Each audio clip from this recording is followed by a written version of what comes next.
Hi, I'm Ava. I have something I need to say to all of you. During the funeral of my late husband, John, who had died in an accident, his daughter Ava suddenly took to the microphone. The staff and attendees were thrown into confusion. Without caring about their reactions, Ava pointed at me and yelled with a voice filled with loathing. Dad thought of you as nothing more than a convenient housekeeper, and I've never seen you as a mother. Shocked by her sudden outburst, I questioned whether those words truly came from my daughter. My mind replayed her words over and over, yet it seemed to refuse to comprehend them, as if it wasn't functioning properly. I wondered if I had done something to make Ava despise me. There had been no indication of such feelings before. Despite not being blood-related, I believed we had been getting along well as a family. As time went by, the initial shock of her words turned into a crushing feeling in my heart. It appeared that her disdain for me had grown to a point where it couldn't be resolved through discussion. Even as Ava continued to belittle me, with staff trying to soothe the situation, she looked down on me, repeating her scornful remarks. Remembering a promise I had made to my husband, I addressed Ava with a resolve. Stay strong, no matter what comes. Ava's face turned to one of astonishment at my words. To her puzzled look, I reiterated, no matter what happens. I, Mary, live in an apartment with my daughter and husband, sharing a harmonious life together. Today, being my day off from the part-time job, I decided to spend some quiet time alone at home after finishing the household chores. While sipping coffee on the home sofa, a photo of our family of 3 on a trip caught my eye. This led me to reminisce about when I met John. It has been 7 years since John and I got married. The encounter happened when I was doing outdoor work and dropped some documents which he helped pick up. Despite others seeing me struggle, he was the first to come over and help, showing concern as we gathered the papers together, a memory I still hold dear. As our companies were close by, we started acknowledging each other on our way back from work or during lunch breaks, gradually leading to conversations. John was older, but an honest adult. His lively, bright, and direct nature made me more attracted to him each time we met. Eventually, we exchanged contact information and started making plans to meet. It was a happy development for me, but there was one concern. John had a child. Sometime after we started seeing each other, he mentioned, I have a child. The child, a girl, was in the upper grades of elementary school. John had been widowed when the child was still young, and he had taken on the responsibility of raising her alone. Until now, he had been a single father.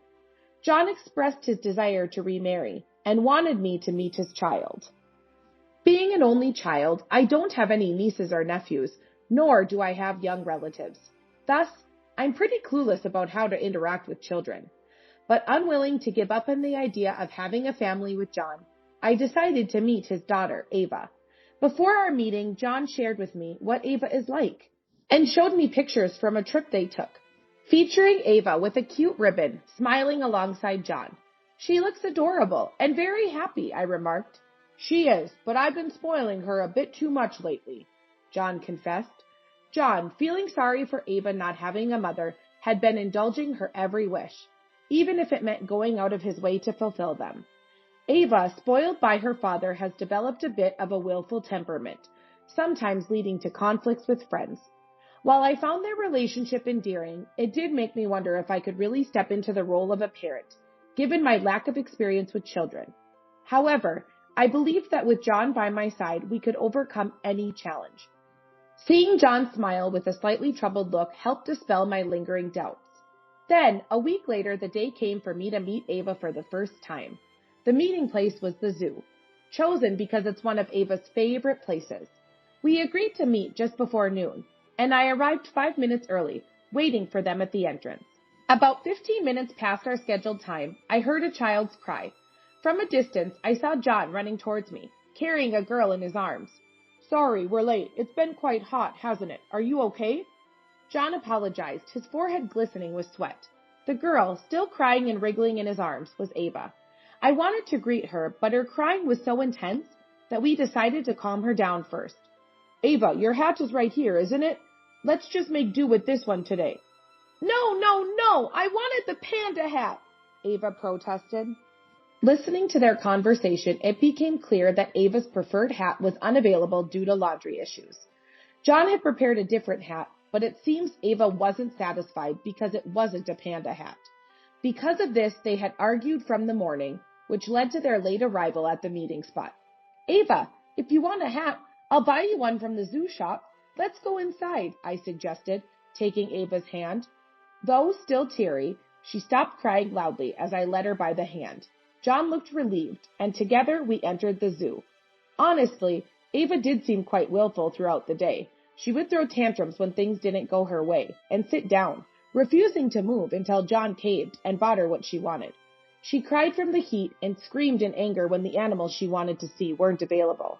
For a grade schooler, this seemed a bit much. Every time Ava acted spoiled, I thought so, but aside from those moments, Ava was a bright and adorable child, much like John. Ava loves pandas, and looking back, her socks and bag were all panda-themed. When we reached the area with her favorite animals, her tears seemed like a distant memory, replaced by smiles and excitement. Pointing at the animals, Ava's childlike joy was infectious. As promised, I bought her a panda hat from a shop inside the zoo, and she immediately put it on, saying, "Thank you," with a bright smile. While not all my worries were gone, that day gave me a glimpse into a future with John and Ava. After our zoo visit, we continued to have meals together about once a week. Gradually, Ava warmed up to me, and when John proposed remarriage, Ava was fully supportive. We eventually got married, and Ava, John, and I became a family of 3. Even after we started living together, Ava's whimsical behavior was noticeable. Ava was particularly picky about food, showing a strong dislike for many things and having a limited diet. Most of the time, she wouldn't eat what I cooked from scratch. John mentioned that they used to rely on frozen meals or eat out before. While occasionally ready meals or dining out is fine, relying on them daily could lead to an unbalanced diet and isn't healthy. I tried my best to finely chop the vegetables Ava disliked, hiding them in dishes to ensure she could still have a balanced diet without realizing it. Shopping trips with Ava proved to be the most challenging, as she would invariably wander off and become lost or refuse to move unless she got what she wanted. It would be easier if John could accompany us, but when sudden work commitments arose, it was just the 2 of us. Being inexperienced with young children, I initially struggled with how to react or calm her down. But I couldn't simply buy her everything she wanted. We already had plenty of similar items at home.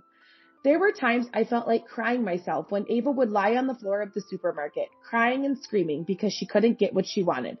Yet, with love and responsibility, I kept trying to be a good parent to Ava, staying by her side through thick and thin. As Ava grew older, her whimsical behavior lessened, and I felt we were gradually building a good parent-child relationship. Now, I truly consider her my own daughter. Considering the possibility of her going to college in the future, John and I had been saving money and making efforts to economize. So hearing her decision to work surprised me, to say the least. "Ava, don't you have something you want to do? You can still go to college," I said. I didn't intend to stop her if she wanted to work, but if she was foregoing further education out of consideration for us, we needed to discuss it. I've decided not to go to college. Dad raised me by himself when I was little, and I want to start giving back as soon as possible, to both of you, Ava responded. Her words filled me with joy. It became clear that Ava preferred to become independent sooner rather than pursuing further studies. John and I chose not to press her further on her decision, proud of the thoughtful and mature daughter she had become. Ava graduated from high school and took a job at a local factory as planned. But about 3 months after she started working, Ava began missing work frequently, and I was worried she might be ill, but she said that wasn't the case. Gradually, her absences increased until she stopped going altogether. Wanting to cheer her up, I actively invited her out for shopping or lunch on my days off, but Ava hardly ever accepted my invitations. Her appetite was unchanged at dinner, but she would decline my lunch invitations, saying she wasn't hungry. Could there have been some unpleasant incident at work? Was she experiencing stress to the point of not wanting to leave her room? Having believed we had built a good parent-child relationship over these 7 years, despite not being blood-related, her distant behavior only left me feeling more unsettled. My concern only grew, but there was a part of me that just couldn't take that final step to breach the distance between us. Still, unable to shake off my worry, I talked to John about Ava's recent behavior. It turned out she had informed him about quitting her job. Was it something she found difficult to discuss with me? The time spent between John and me was different. It's natural she would first turn to her father, who had been with her since she was small. I tried to convince myself it was understandable. Then, Ava started staying home all day, not securing another job. Unable to contain my worry any longer, I spoke to her through her door. Ava, what's wrong? If there's something bothering you, I wish you'd talk about it. I'm worried. Just leave me alone for now. I'm fine, she replied. When it was just Ava and me at home, she started to stay in her room. When John came home, she would come out to the living room and join us for dinner. One day, when John was later than usual, Ava was still in her room, and I sat at the dining table, waiting for my husband. He usually lets me know if he's going to be late because of overtime. It was already an hour and a half past his usual return time without any message from him, which made me worry.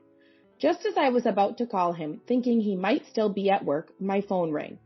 I had a bad feeling, but urged by the persistent ring, I answered without looking at the caller ID. The call was from the police, informing me that my husband had been in an accident on his way home from work. I felt as if all the blood had drained from my body, making it hard to breathe. The smartphone dropped to the floor, and Ava came out of her room hearing the noise. What's wrong? Are you okay? Noticing something was wrong, Ava looked at me worriedly. Dad, I began. What about Dad? What happened? She asked. I told Ava about the call. The color drained from her face and she slumped to the floor, powerless, just like me. How long we sat there, I can't recall. The confusion was overwhelming, but we had to move or nothing would start.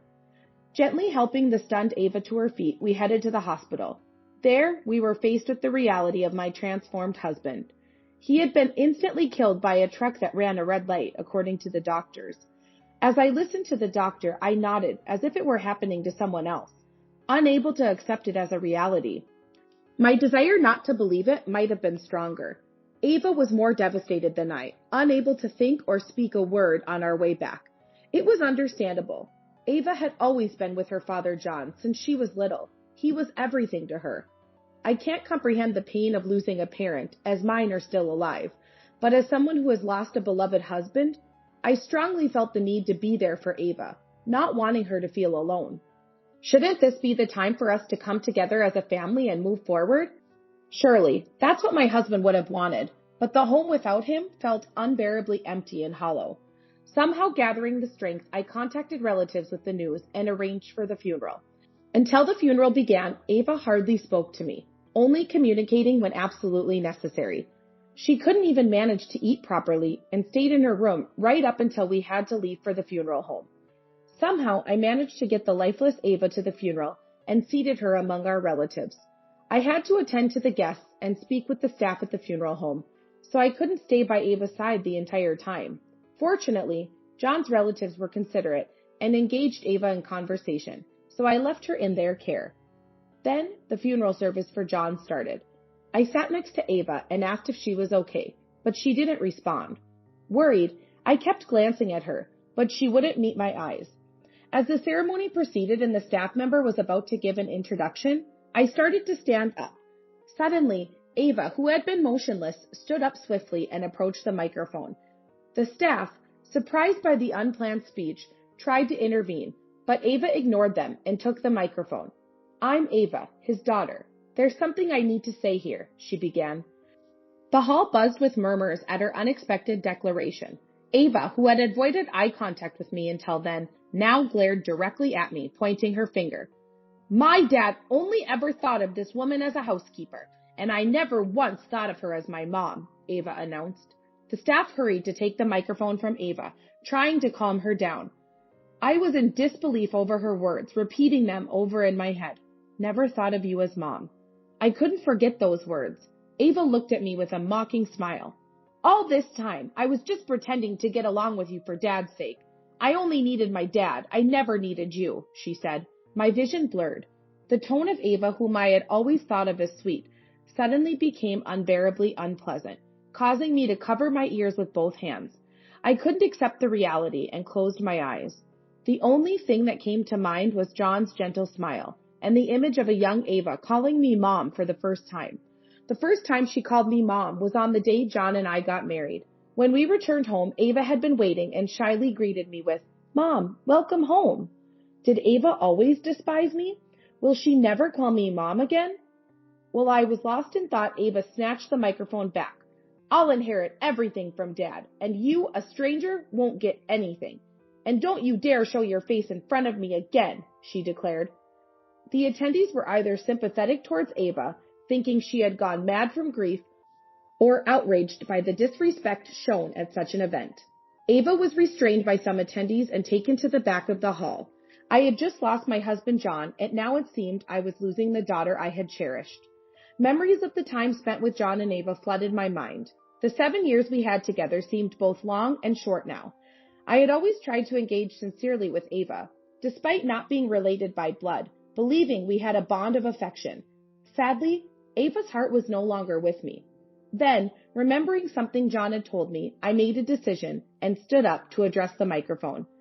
"Ladies and gentlemen, I apologize for the disturbance. I am Mary, John's wife," I began. The noisy hall quieted down as I started to speak. Meanwhile, at the back of the hall, Ava continued to shout, "Cut ties with me! You won't get any inheritance," while being held back by relatives and staff. "Ava, I understand your point. We'll go our separate ways," I said, and Ava's face brightened a bit. She was getting what she wanted, cutting ties with me, whom she despised, and getting her inheritance. I felt a heaviness in my heart at her reaction. I was still struggling to catch up with my emotions. Is the pain of being rejected by one's daughter this harsh? Stay strong, no matter what happens. After saying that, I apologized again to the attendees for causing a disturbance and proceeded with the intended speech. Ava was taken outside by the staff, deemed needing to calm down, glimpsed from the corner of my eye. The ceremony continued without further issues, and I apologized to each staff member and attendee after it ended. I haven't been in contact with Ava since then. I haven't reached out, but somewhere in my heart, I was sure we would meet again. Months have passed since my husband's funeral. I have completed all the necessary procedures as his surviving spouse and have been getting by. I'm still not over the grief, but staying alone at home makes it worse, so I'm gradually returning to my part-time job. Ava, it seemed, took her belongings while I was out, as her clothes and shoes disappeared one day.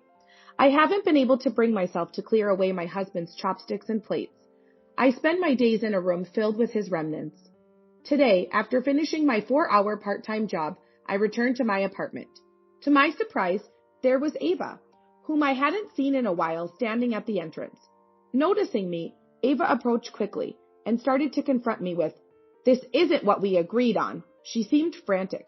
I gently pushed her shoulder, suggesting we go inside to avoid causing a disturbance to the neighbors.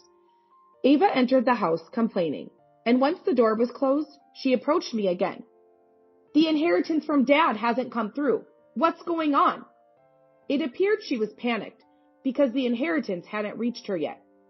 "Ava, you're not John's biological child." My words left Ava in shock.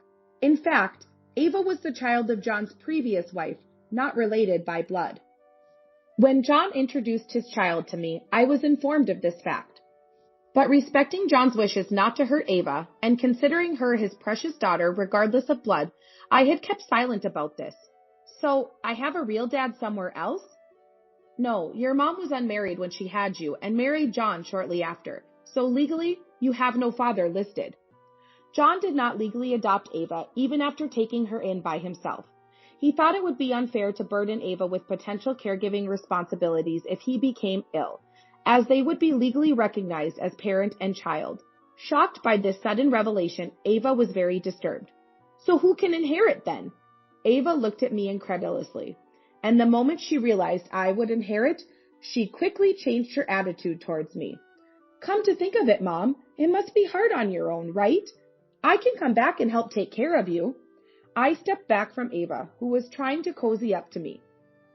"Weren't you the one who said we're no longer related? That was your own words, wasn't it?" I said with a cold voice, and she visibly paled, then clung to my feet. "No, that's not. I didn't mean what I said back then. She tried to dismiss it, but to me, it seemed like her true feelings. Then, in a panic, she came up with another proposal. So, can't you just share a little bit of the inheritance with me? I kind of overspent. I need money. Ava's breathing was rough, and despite the temperature not being particularly high, she was sweating. It was clear her mind was in turmoil. Having quit her job and not sought reemployment and expecting the inheritance had led her to spend recklessly, leaving her virtually penniless. But I couldn't bring myself to want to help her. I remembered a request John had made during his lifetime. That was when Ava was still working, and by chance, John and I had the same day off and went out for lunch together for the first time in a while. It was an Italian restaurant we often visited before we were married, a place full of memories for the two of us. Since Ava was picky with food, it had been a long time since we last visited the restaurant. We were seated at a table with a view of the outdoors. The interior hadn't changed much, but the menu seemed to have undergone some updates. However, the set meals John and I always ordered were still there, which made us happy. I ordered pasta and John ordered pizza. Once our orders arrived, my husband and I shared our dishes as we ate. After the meal, we enjoyed coffee while watching people pass by outside. Looking up, the sky was clear and blue, and though the window wasn't open, I felt a sense of freedom. Then John, sitting across from me, started a conversation. It's been a while, but this place is as good as ever, he said. Yes, they even have new dishes that Ava might like. We should come back here together next time, I replied. John nodded happily at my suggestion. I'm really grateful for how well you get along with Ava. She can be willful, but she's my precious daughter, he said. I agreed with him. The more I observed them, the clearer it became how dearly John cherished Ava. His love transcended even the bonds of blood, a trait I always found admirable in John. We never know what the future holds. If something happens to me, please look after Ava, he formally requested. Feeling a strange discomfort at his request, I asked, What brought this on? You're not sick, are you? I wondered if he had been diagnosed with an illness, but it seemed that wasn't the case. Just looking at Mary made me want to say it, he said with a gentle smile. Of course. I'll raise Ava to be a fine adult, even on my own. Don't worry, I assured him. John thanked me, then his expression turned serious. But if Ava ever looks down on you or becomes the kind of adult you can't forgive, I want you to be unforgiving and strict with her, he said. That must have been John's way of showing love and resolve as a parent. I didn't want such a situation to arise, but I nodded in agreement to John's words. I brought my thoughts back from the memories, looking at Ava who was still clinging to my leg. Ava had tears in her eyes, persistently begging, I want you to share some money with me. Despite her claims at the funeral that John only saw me as a housekeeper, I couldn't feel that way. There was an unshakable love between John and me, something Ava probably never realized. Hey, are you listening? You're going to share the money, right? I was Dad's daughter too, she said, trying to rise by holding onto my leg. I moved my leg away, shaking her off. I told you, didn't I? To live strongly, no matter what happens. No matter what. I emphasized, then forcefully made her stand up. Ava looked at me stunned, but I pulled her by the arm, pushing her outside the door. Then I placed 4 paper bags filled with her belongings in front of the bewildered Ava. Caught off guard by being put out, she stared at me blankly, but I closed the door firmly without looking back. Half a year has passed since then. At first, Ava came to my house a few times, but I completely ignored her. Angered by being ignored, Ava began engaging in harassing behaviors, like leaving mud in front of my house or sending mail demanding attention. When I happened to witness one of her harassment attempts, she tried to explain away her actions in a panic. Disgusted, I told her, if you do this again, I'll report you to the police. Perhaps accepting defeat, Ava eventually stopped coming by. I heard from John's relatives that Ava was struggling financially, even resorting to debt. The inheritance came into my possession and I have enough money, but I haven't quit my part-time job. I plan to use the money John left me only if necessary, without spending $1 of it yet. I'm not living a life of luxury, but it has been enough for me. I hope to lead a peaceful life, cherishing the memories I had with John.